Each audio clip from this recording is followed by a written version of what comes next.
All righty, Steiny and Guru now joined by Mark Willard and Dan Dibley. Yeah, it's a party, New baby. studio here, downtown San Francisco. What they call FIDI. Dibs, have you ever heard FIDI? Well, I can't hear you. FIDI Financial District. That's Willard. According to Joe Shasky. Willard, have you heard FIDI? I had never heard that before. That is incredible. That's mine. Never heard that. That's my Mophie. Thank you. Yep. Your Mophie. Somebody's got to get Dibs turned up. Let's Turn put it the- up now. Gosh, Okay. no, don't do that. Willard, can I Don't put do the that. rat on the table Please early? do not yell into your Can I microphone. come out with Okay, the rat okay. on the table early? Yes, you can. These cameras are a blessing from the radio god. I I have lost 20. Dude, this is great. No joke. This is not me like being You don't need opportunistic it. on the Yeah. moment. No. No joke. On the air yesterday, we said we can't wait until Guru is here tomorrow. The man's on the soda diet. Combined with these cameras, you're not going to even recognize the man. Man. And so No more Tracy Morgan. we're here. Denzel on line and one, Diz. Congratulations to everybody who lost north of 10 pounds yesterday on this radio station. It's at least half of us, and the other half. We're now slumming it with the rest of you. Now our bodies are not a wonderland. They are what they are, and we go I we like go from there. myself with this. Dibs, I love it. Yeah. I still look a little lumpy. You Quite look good, frankly. Steiny. Thank you. We got it. Okay. Oh, yeah, you just got ad-lib. Oh, sorry, Mark. No, Sorry, Mark. Because I got something. Hey, go ahead. No, Deshaun Watson. Come on. What are we doing? Yeah. It's like I was going to. Need Goo. What do you? direction Brock traffic. Purdy. Yeah. Really good player. Dude, I'm mad Deshaun's not playing, but I'm excited, Willard, again. We had Daryl Pollard on earlier. He was talking Yeah, he was about good. Joe Montana, and he's on a thread with former NFL players. I saw this quote. Okay, and Yep. that's all we need to say. No shocker. But I want to see Brock go up against the number one on paper rated Browns. That's enough for me Sunday. I know they're going to just dismantle the offense, the Niners D. We got okay, but this is a test for Brock on the road. Sure. 10 a.m. I am sort of like, for me, last weekend was the last quote unquote test that we need to see passed. It was actually his second time passing. Yeah, I mean, look, he's passed all the tests, and 3 weeks ago, Kyle Shanahan said, "Look, it's been too long to still be having this conversation," and it is. And so I don't look at it through that lens. I get what you're saying. It's a cross country trip and an early start, and Myles Garrett and a hard defense, and it's the NFL. So sure, I want to see this team every time they play.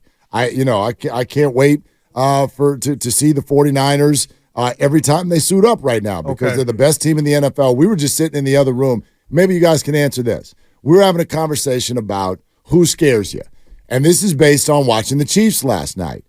Now, I've already said out loud that Brock Purdy's having a better year than Patrick Mahomes. Shannon Sharp's out there today talking about how Brock's not as good as Patrick, and it's like, duh. That's not news. Okay. That's not a hot take. So this is not to say that anyone's better than Patrick Mahomes. He's the face of the league.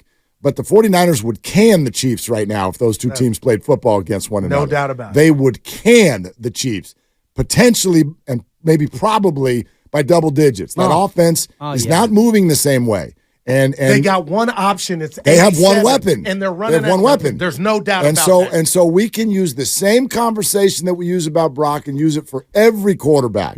Which is if you take all of their weapons and the good stuff around them away, they're not going to be as good. So wait, you're saying that a good team is only a good team if they have good players around a good quarterback? And now that's a hot take, isn't it, Dibs? Yeah, man, sizzling. Where's the bacon sound? The old school bacon sound. I've never heard the word can. It's short for somebody. No, it's short for S-canned.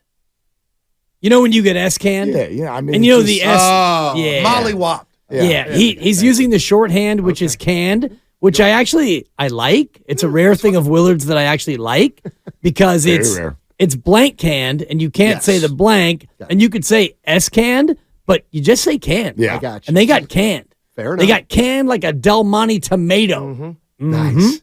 You probably like that, don't you, Gil? Yeah, I'll give him a 4. Well, it's Willard, so I'll take a 3, and it's his 4. I'm just excited, guys. I'm not. I'm me not too. scared of anyone in the AFC No. at all. The Philadelphia Eagles right now, to me, we're only 5 games in. That's the conversation. And what if I told you those are the 2 teams? I want to trump Philly and say Red Cross is their biggest opponent and it's health.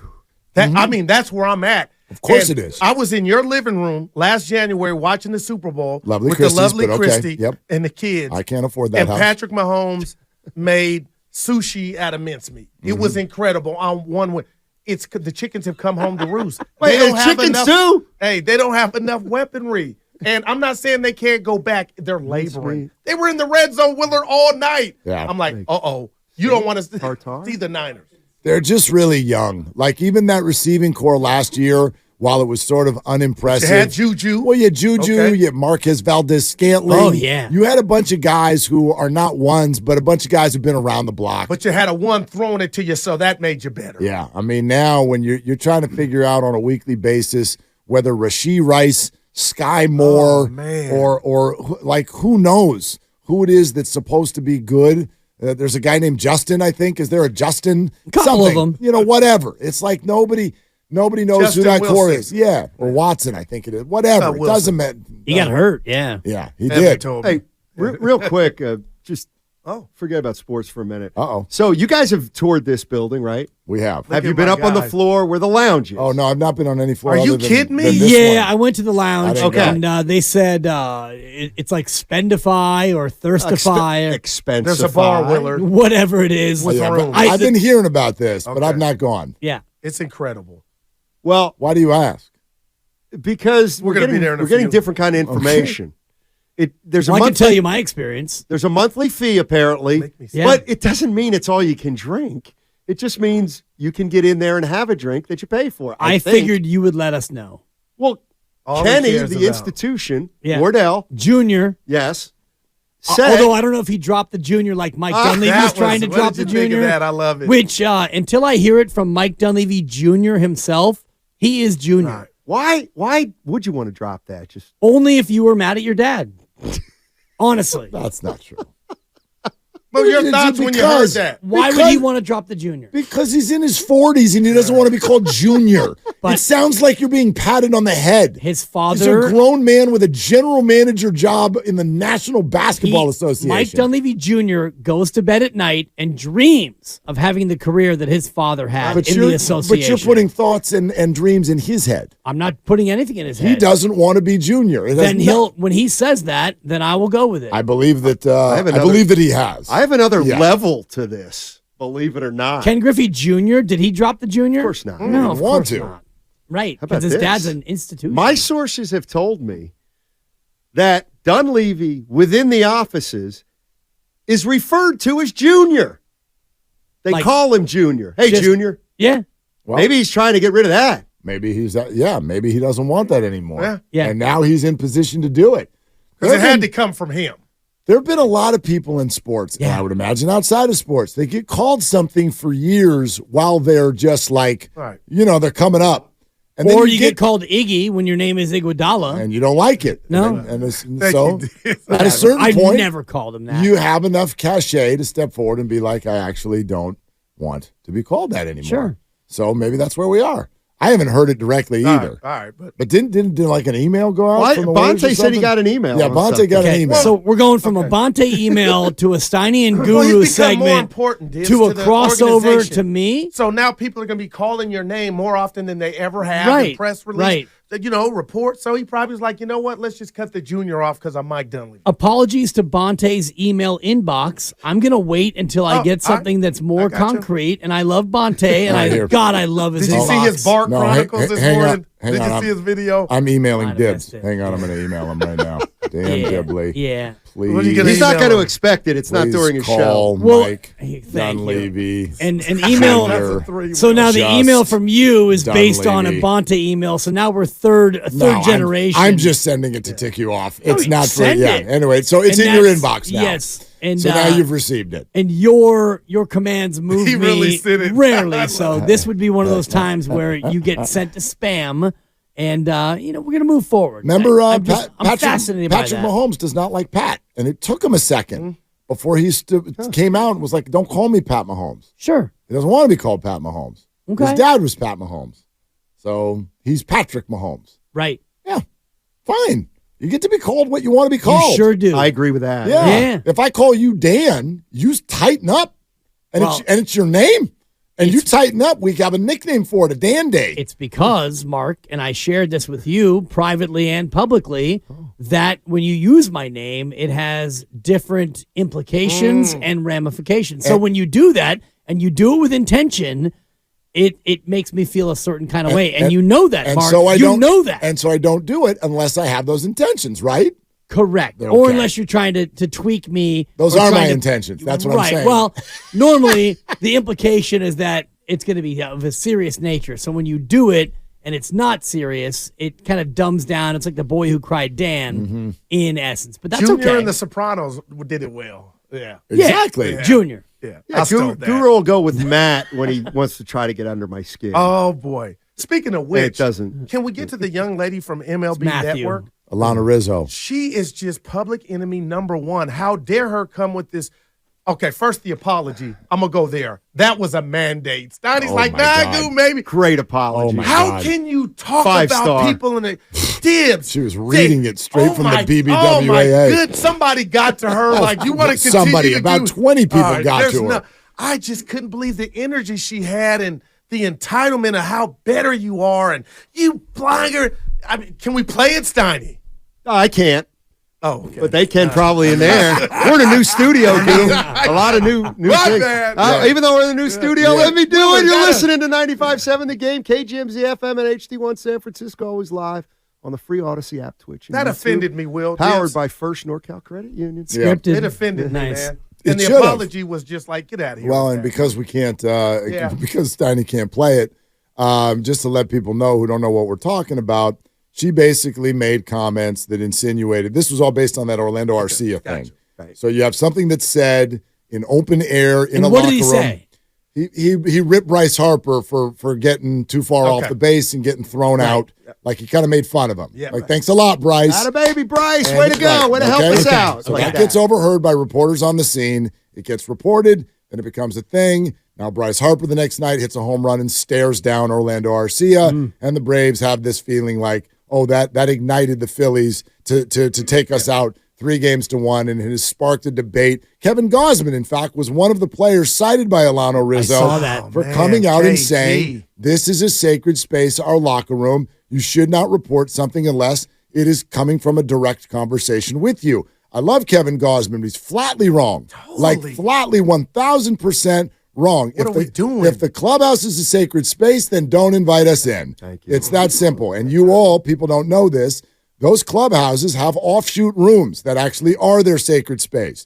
You'll have couches and TVs and lounges for players to have their own time. There's family rooms where the reporters are not allowed. If a professional ball player damn well knows that if reporters are present, you do not say anything that you don't want public unless you specifically say this is off the record. No different than when they go to a bar where phones are present and they know that they better watch their behavior. So for her, the other side to it is this, and maybe our listeners care less. She belittled everybody. This is she called the guy a jack-off. So listen, for maybe listeners don't care about this, but those of us in the media, I do, because there are times in my life where I have been able to be there on the daily. And then there are times where either I can't / my job doesn't ask me to. So for instance, this became a thing in the Farhan Zaidi conversation in the dugout 2 weeks ago. Yeah. And I felt like Bonte got called out by one of the Giants beat writers. We don't need to go too deep into it. But an article the very next day accused certain people in that dugout for grandstanding, showing up once a year in the end to ask pointed questions. Some of our jobs / lives do not call for or allow us to be there on the daily like a beat writer is hired to do. That does not mean that we have not earned our access, that our credential is not totally above board, and that when there is a big moment at the end of the year, we are not invited, fair, and should be able to ask questions. That is absolutely, unequivocally the way this works. I have a show till 6 o'clock, and I'm a single dad of 3 children at home. I can't go to the damn game as much as I want. But I'd you love shouldn't to be have there. to explain yourself to anybody. And I was not the one being called out, at least I don't think. Right. Maybe I was, because the names were left out of the article. But that was an unfair veiled shot. Alana's was an unfair unveiled shot. So, real quick before I pass it, somebody's going to take the time to do my math, Steiny, on how many times I show up. You know what I do. You know, I have a voice. I didn't sneak in here. How dare somebody do my math to tell me how many days of the daily grind I like? What good does that do anybody to do somebody else's math? The answer is I'm credentialed 61%. Yeah, if you're not there 61% of the time, you don't get to report on anything that you hear. Wow, man. It's just a joke. Yeah, Okay. the issue, the only real issue is if you would show up, or Mark had shown up at that scrum and asked the first question right out of the gate, because there are people that are there all the time. All right, okay, wow. And so it would right. but that's just common courtesy. That's not even a professionalism. That's like It's a deference. exactly Right. Well, And that anybody I did not know. Yeah, You anybody agree with that, Willard? Well, Like I think somebody should go first It's who's been unspoken. covering the whole year. I don't think there's rules about who asks first, but there is a respect in a situation like that. Farhan Zaidi's talking at the end of the year. If Slusser or Baggs or Pabs or John Shea, if they're sitting right next to Farhan and they would like to lead the conversation, absolutely the rest of us are going to take a step back, because they are the most in the know and the relationship has been built the most.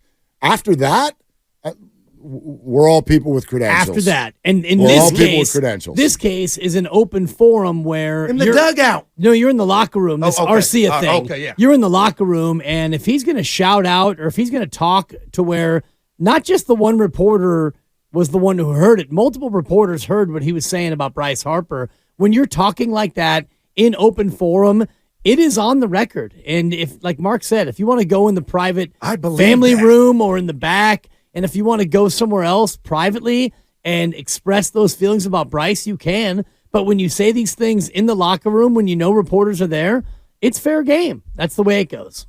I agree. And it wasn't nothing that Totally heavy. agree. If No, you say it was great, and you're mocking, actually. stand on it. What are Exactly. And then you're Put doing your the little name Mickey on Mouse it. last night. And shout out to Ronald Acuna for telling Arcia basically grow Trying, up. yeah. Quit, come on, man. We're down.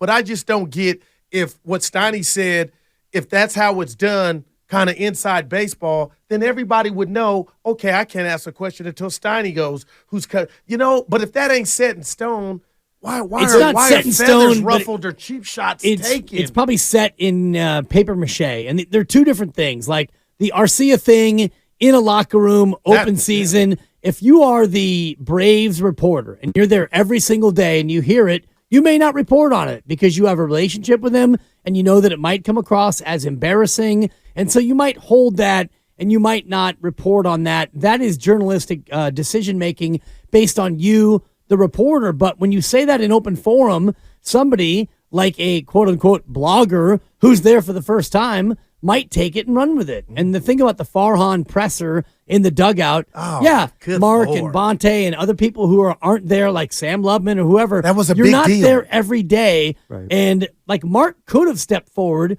and asked the first question and tried to like strong arm the whole thing, but he knows better. That's not his role. You know, your role in that spot is you let the people who are there every day lead the way, and then when there's a spot, and Mark waited, I listened to the whole thing, and Mark was like in the 5 hole, and then he asked a question in like the 9 hole, and then he asked another one in like the 14 hole. He picked his spots. So that's why Mark the knows what cheap he's shots doing. came, because they felt like it was out of sequence. Oh, no. Not out of sequence, No, the just shots, maybe a little bit I'm strong-handed. pretty sure the shots That's weren't at weak, me. I don't man. even That know is if they so were weak. directed at one individual. weak. But this is a thing that to me comes off as elitism and quite frankly, it's just snooty. It's like the idea that my job is to be a beat writer and I'm here every day. Therefore, my credential is more important than everybody else's, or everybody else's. Like, you don't have a right to either be there or report on what you see. Everybody knows that when you get to the end of the year in the playoffs, the requests go up. It's a bigger event. It's more important. And there was drama going on. Right. More people are showing up. And Orlando Arcia knows damn well that if there are people present in the locker room, you better watch what you say. I wonder if he felt like it was unfair that videos of him acting like a complete idiot in the dugout last night, egging on fans in Philadelphia. Yeah. I wonder if that was fair game. No. Because he was acting like an idiot there, too. Not fair game when you're in the top step and gesturing to fans. When Ronald Acuna had to come over and calm his own teammate down. He did it twice. So, look, obviously this guy is run by emotion, and that's fine. That's wonderful in sports. I love that in a player. He doesn't have anything to apologize for, but he certainly does not have the right to come down anybody's road. What's funny is he's now making those Mickey Mouse faces today, according to my sources, and it's okay because he's actually at Disney World in Orlando. So, as somebody who's it's a long way to get there. I tried hard. And it's just some insight for you guys as somebody who's conquered all kinds of forms of media. There is some acrimony among the radio people, the print journalists, and the television people, and sometimes that can spill over. Sure. And luckily for me, I have the respect of all three because, like I said, it's a field that I've conquered. Yeah. Give us your example that you gave in the break room of Don Nelson, because that shocked me, man. Well, Don Nelson used to always come out after a game, and he would say, "Beat writers first." Couple of beers in his hands. Yeah, and in his pockets. He would. Always a light beer. Beat writers first. But he was so savvy that there might be somebody at a game who's doing a feature on Mikel Petrus, France. Yeah. So right after a game, you don't go, "Hey, Don, how's Mikel Petrus been adjusting to life in America?" It's just totally random. Well, let's get the Beat writers first. Yeah. And then you ask about the game. Yeah. And then you come out with a, yeah, Donnie. Nelly was a genius at making you feel about 2 inches tall. Of all the coaches you covered with the Warriors, from your Cowens to Nelly to E. Muss to, I think you got a piece of Mike Montgomery. Yeah. Who gave you the most love and who gave you the least love? Boy, that's a great question. Nelly was tough. Nelly would always, if any time he didn't like a question. Brian Winters go in on you? I love Brian Winters. Worst winning percentage of any coach in NBA history. That's a fact, by the way. Had the unfortunate job of coaching the Grizzlies, Vancouver, and then the Warriors. Yikes. Nelly used to always just say, "Did you even watch the game?" And here's the worst thing. All the writers then laughing at something that's not funny. All your so-called buddies. Hey, Steinmetz, he got you there. That's how you do for the Janie who clowning you? Yeah. Actually, that Mike Montgomery was he had a little sarcastic side to him. No doubt about it. But I like Mike a lot. He's a good guy. Hey, Willard, you're from I didn't answer you. Both you guys from the of Bay. Course not. I was bragging on my city, Union City, and Darren Lewis. How cold of an outfielder was he defensively? Darren Lewis. Well, from Union City, good. Played at Monroe High School. That's my guy. Wait, he's from the Union, but he went to Monroe? Played at Monroe. Man, the one who got away. Went to Hayward. But he got to the league. Yeah. I telling Steiny he was a bad center fielder. Yeah? Like bad, like Michael Jackson, meaning good. Gold glove. Yeah. There you go. Okay. He was one of the guys, like we were A's and Giants. we excited about Darren Lewis. That's Darren all. Lewis, Put some respect Darren on my Lewis man's feels name. like that was about the start of the long line of Giants homegrown outfielders who we were excited about that never really turned into much. And I say that with the respect that Darren Lewis actually did do some things. No doubt he did. In the bigs. He did better than most. 13 years. Yeah, but Marvin Bernard. But he wasn't a star. That's all name. That homegrown outfield star that we've been waiting for. But to get to the since pros, I was born. Yeah. No, he was fantastic. Fantastic. Steiny, you played D3. Shoulder bags on, huh? Shoulder bags on. No, he's ready. It's payday Friday. Yeah. Hey, I'm sorry, though. Did you want to talk about my career? No, I was saying, well, we're Did done. you have questions about my I would say basketball career? We're done. Beat writers first, please. That's a good one. All right, gentlemen, you have a great show. Have a great Report weekend. back on what the all-you-can-drink status is upstairs. Look at the glow in his eyes. You guys have a great Yeah.